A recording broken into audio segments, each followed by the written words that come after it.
Wyoming Territory, 1882. The wind had teeth that morning, sharp and cold, dragging dust through the valley and curling around the burned-out chimney of what had once been a home. Odelia Traynor squinted against the wind as she hooked the last rusted hinge back onto the barn door. Her palms were raw from days of repair, her skirts stained with mud and ash. 2 weeks ago, everything she had went up in flames: her roof, her winter stores, her husband's grave marker. Left behind were her children, her land, and the kind of quiet no woman ever wished for. "Ma," came a small voice from behind her. "Can we eat the last of the bread? Split it," Odelia said, her voice rough. "And take it slow." Daisy nodded and turned back inside the barn where her younger brother Daniel sat cross-legged on a pile of burlap sacks, his cheeks hollowed with hunger. They were 6 and 4, too young to understand the weight their mother carried but old enough to feel it pressing in. Odelia pressed a hand to her lower back and looked at the road. No one came out this far unless they were lost, running, or desperate. She was all three. By noon, with the sun glaring down through the skeletal trees, she heard hooves. One rider. No dust trail. Whoever it was, they had been traveling slow.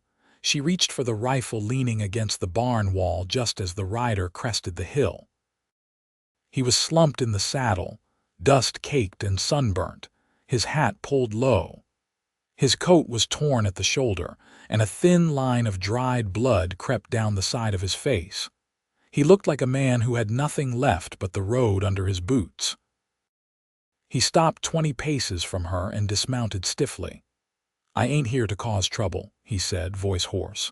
"Name's Hollis Boone. I just need a place to lay my head. I can work." Odelia did not lower the rifle. "I have 2 children inside. I do not let strangers near them." His eyes flicked toward the barn where Daisy peeked out through a gap in the boards. He tugged off his hat, revealing a mess of sweat-matted dark hair, and held it against his chest. "Please let me sleep in the barn," he said, voice breaking a little. "I will work for free. You take the bed instead." Odelia blinked. "What? I seen how worn you look. You need rest more than I do. I will stay out there, fix what is broke, help with the land. You have my word." His eyes were not the kind that pleaded for pity.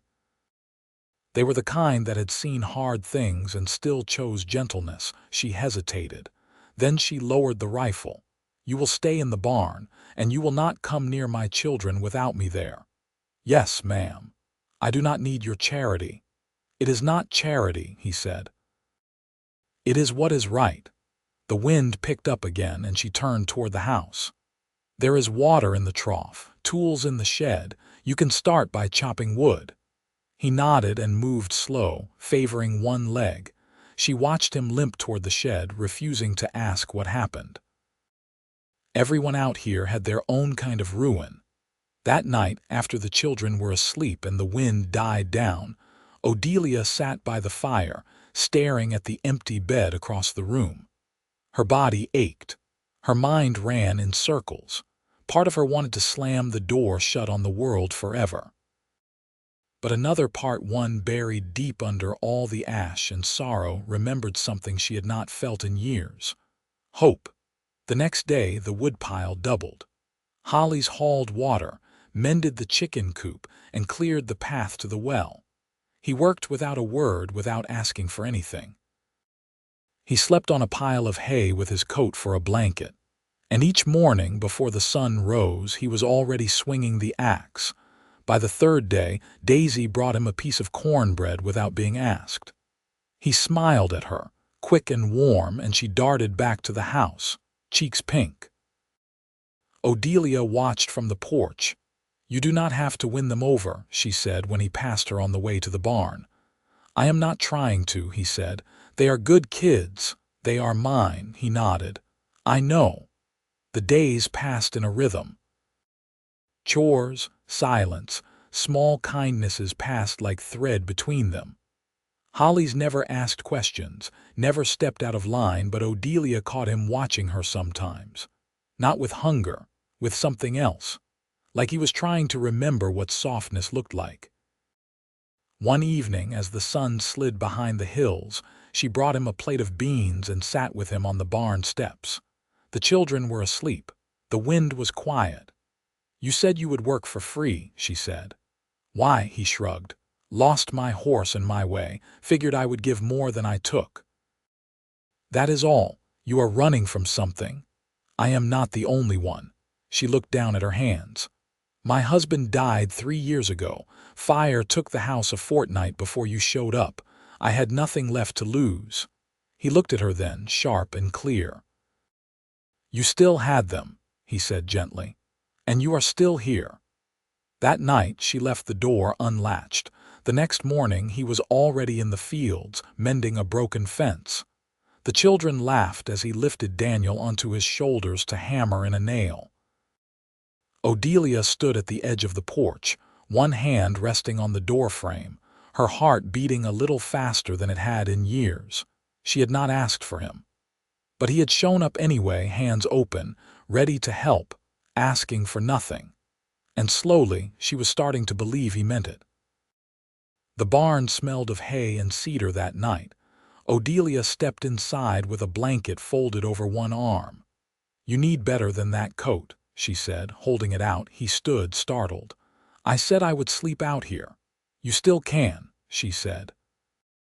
"But not with frost on your boots." He took the blanket, their fingers brushing. "Thank you." She met his eyes. "Good night, Hollis." "Good night, Odelia." As she walked back toward the house, her chest felt strange, like something was waking up inside her, something warm. Something just beginning. The snow came early that year.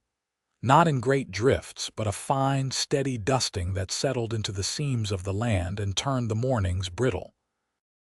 Odelia rose before the children, pulled on her husband's old coat, and stepped into the yard, her boots crunching over the frost-laced grass. Hollis was already at the chicken run, coaxing the hens down from their roosts with quiet patience. One of the birds had gone lame, and he carried it gently beneath his arm, murmuring something she couldn't quite hear. She waited until he noticed her. "You ever tended stock through winter?" she asked. He straightened, tucked the hen into the crook of his elbow. "I have. Up north near Buffalo." "Colder there. Snow comes deeper than a man's hip." She crossed her arms. "This place sees its share of storms." "I'll need help sealing the root cellar before the ground hardens." "I'll get to it after I patch the west wall," he said, nodding toward the lean-to where the boards had begun to bulge outward. Winds pressing through the gaps. She didn't say thank you. She only nodded and turned back toward the house, the door swinging closed behind her with a soft clack. Inside, the children were stirring.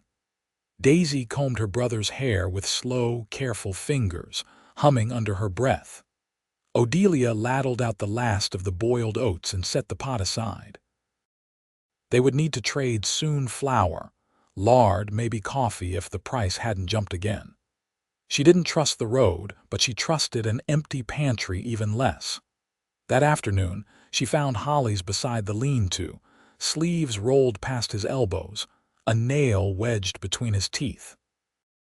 His hands moved like he'd done this work 100 times, steady, precise, tireless.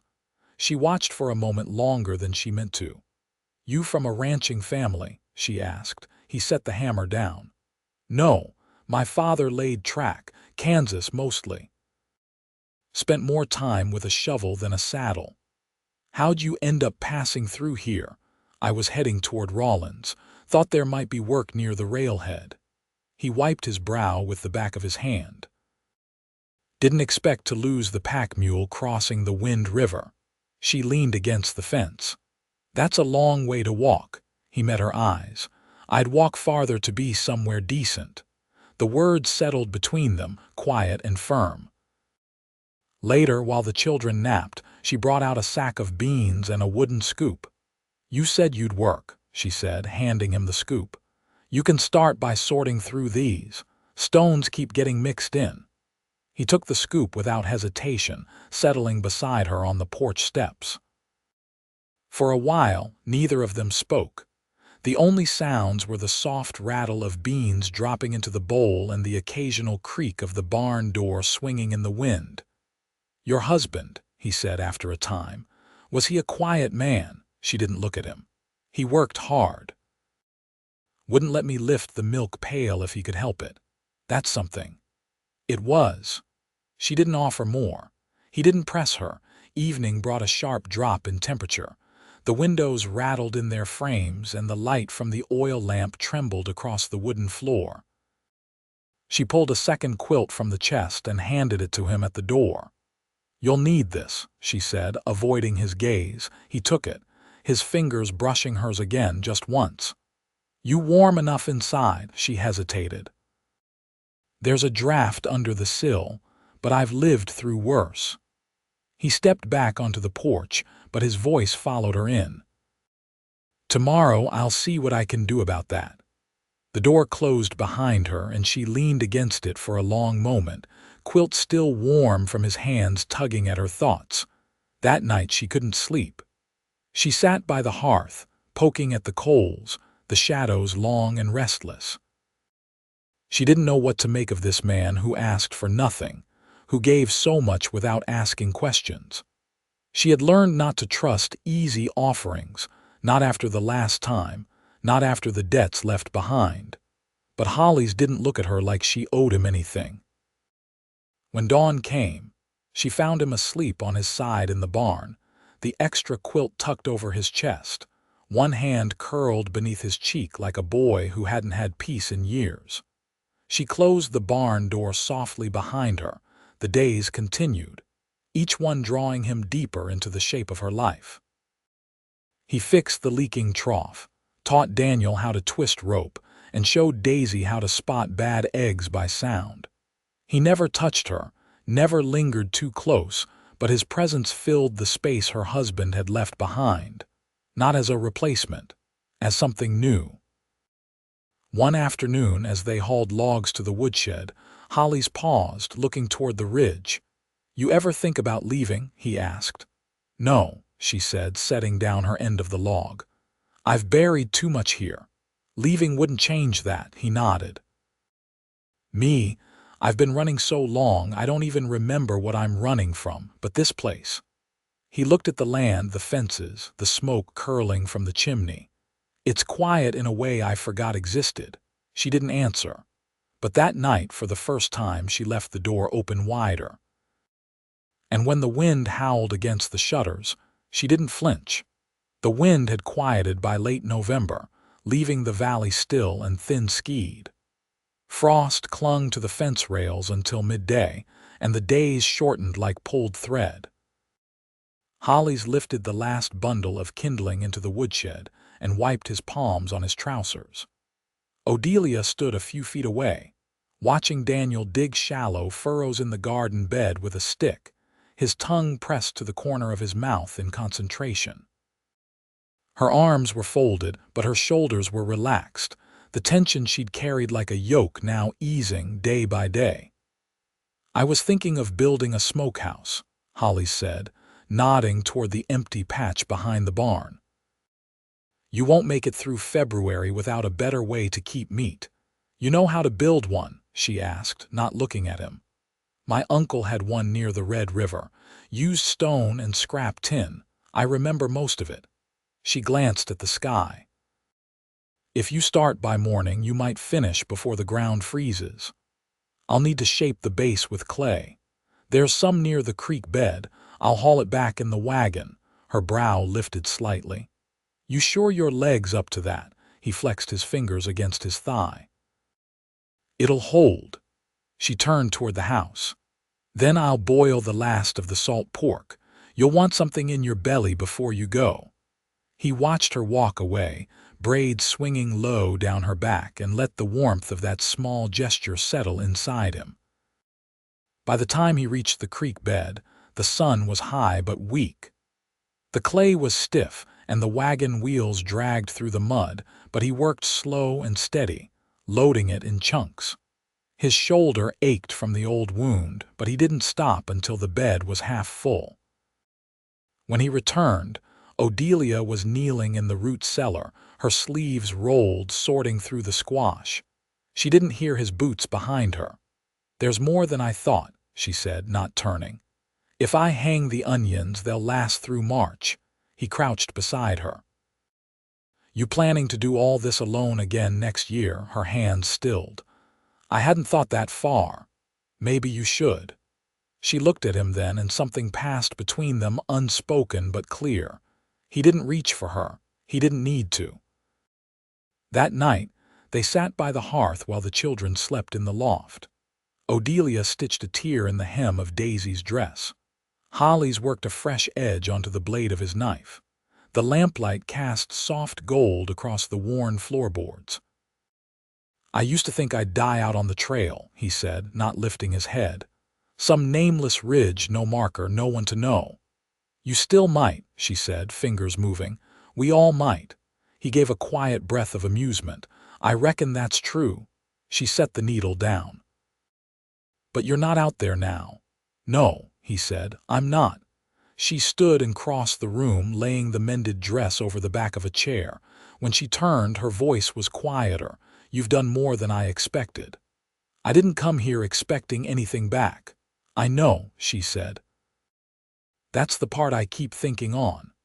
Outside, the wind had picked up again, brushing the shutters with long fingers. Hollis rose slowly and crossed to the door. He paused with his hand on the latch. "If you ever did think past this winter," he said, "you'd find me willing." She didn't answer. Not right away.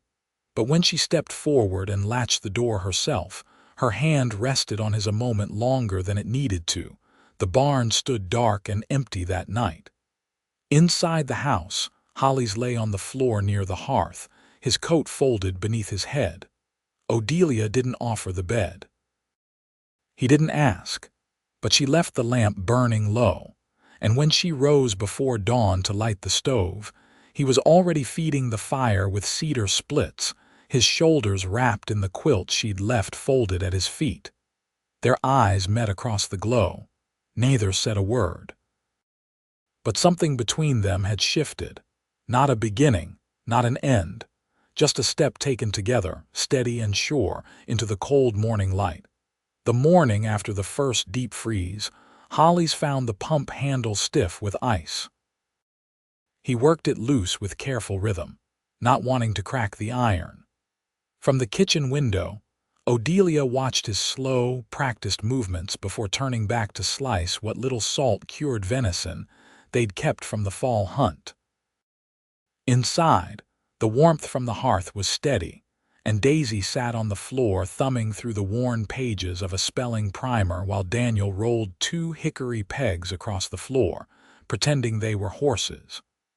Odelia set the skillet above the coals and listened to the sizzle, her thoughts restless.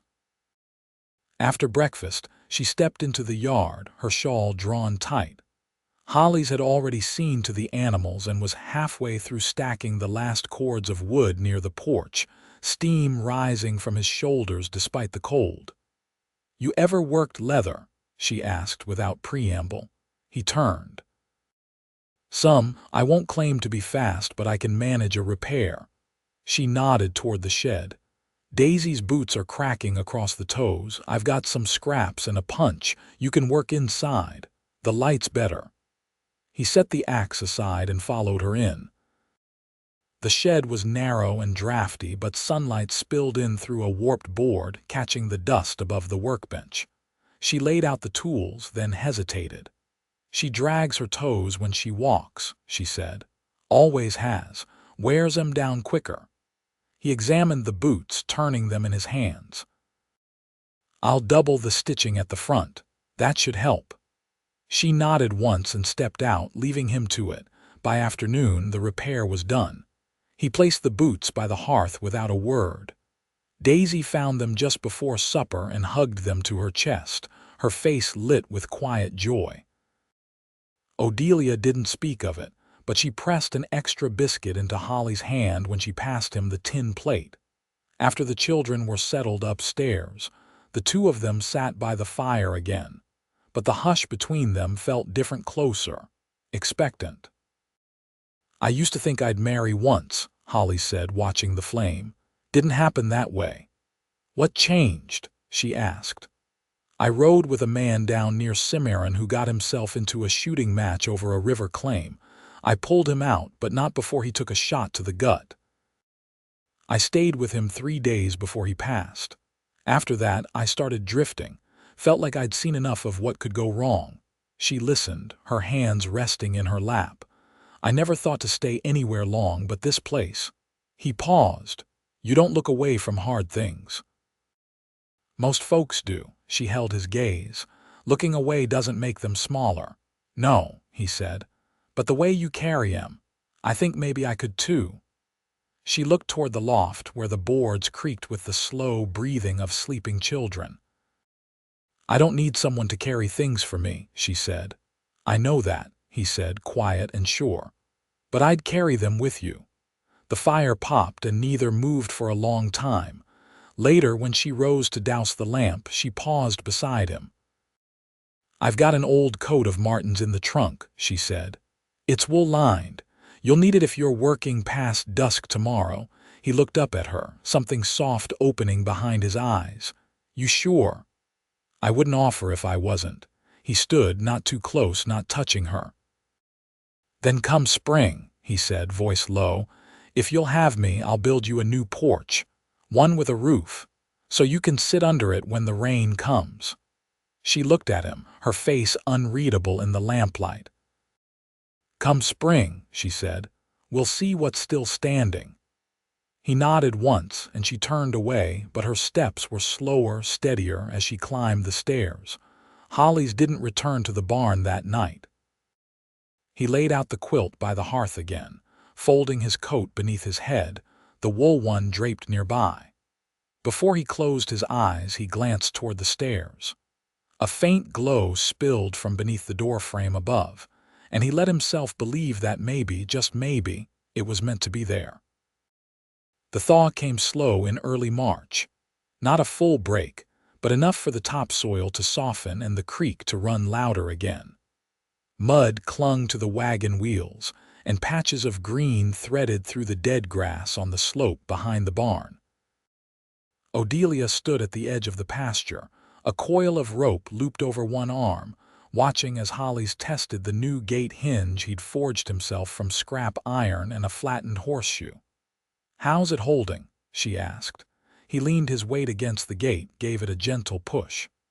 "Solid." "Won't sag come summer." She nodded once.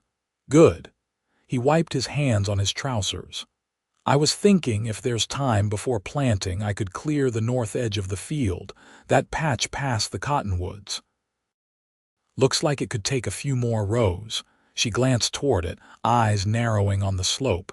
"We'd have to pull out the roots. It's never been turned." "I don't mind the work." She studied him a moment, then handed him the rope. "Take Daisy with you. Let her see how you set the lines. If she's gonna help plant, she ought to know how to measure it square." Hollis didn't hesitate.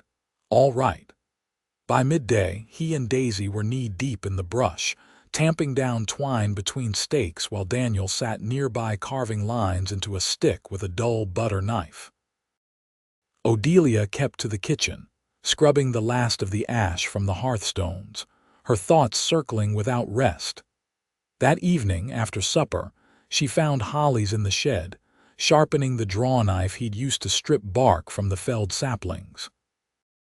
"You're not just passing through anymore," she said. He looked up, but didn't speak. She stepped inside, closed the door behind her. "You've stayed through the worst of it. Winter, the work, the children's moods. You've earned your place here." He set the knife down, his voice low. "I didn't stay to earn anything." "Then why?" He took a breath. "Because this place, it feels like something I forgot I needed, not just the land, you, Daisy and Daniel. The way it all fits together." She stepped closer until the space between them was small enough to feel the warmth of his breath. "I've known loss, Hollis, and I've survived it, but surviving ain't the same as living." And I've been thinking maybe it don't have to stay that way." He didn't reach for her. He waited, so she did the reaching. She pressed her hand to his chest above the place where his heartbeat steadied beneath her palm. "If you mean to stay," she said, "then stay right." "I will," he said. "If you'll have me." "I already do." They stood there a moment longer, the scent of cedar and earth around them, the hush of early spring wind stirring the walls. Then she leaned up, slow and certain, and kissed him, not like a promise. Like a truth that had lived between them all winter, waiting to be spoken. The next morning, Daisy came down the ladder to find her mother humming softly over the bread dough, and Hollis pouring hot water into the wash basin as though he'd always belonged there. By sundown, they'd cleared the new field patch clean to the fence post. The weeks that followed were full from dawn to dusk. The planting went in late, but the earth took the seed easy. Odelia worked the rows barehanded while Hollis rigged a new rain catch behind the barn. The children ran between them, sun-browned and loud with spring.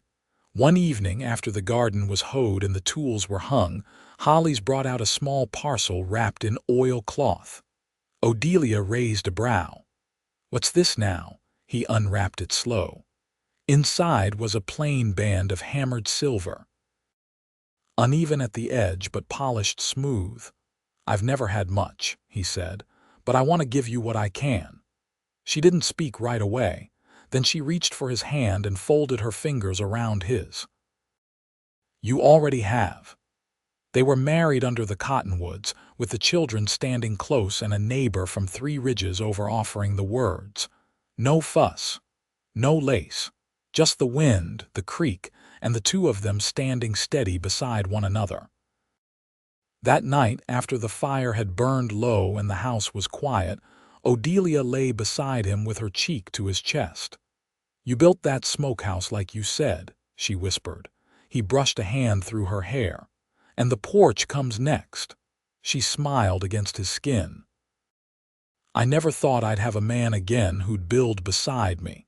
He kissed the top of her head. "And I never thought I'd have a home that asked me to stay." They slept with the window cracked open, the spring breeze carrying in the scent of turned earth and lilac. Years went by. The porch stood firm with its tin roof and worn steps. The smokehouse stayed cool and dry. Daniel learned to ride. Daisy took to keeping chickens and could outshoot most boys her age by the time she was 16. The land held them. The love between them held stronger. And in the mornings, when Odelia stepped out with her coffee and Hollis followed with his coat unbuttoned and his hand brushing hers, they didn't speak of the years before. They didn't need to. Everything that mattered was already here, in the soil, in the fire, in the way they looked at each other and knew it would never end.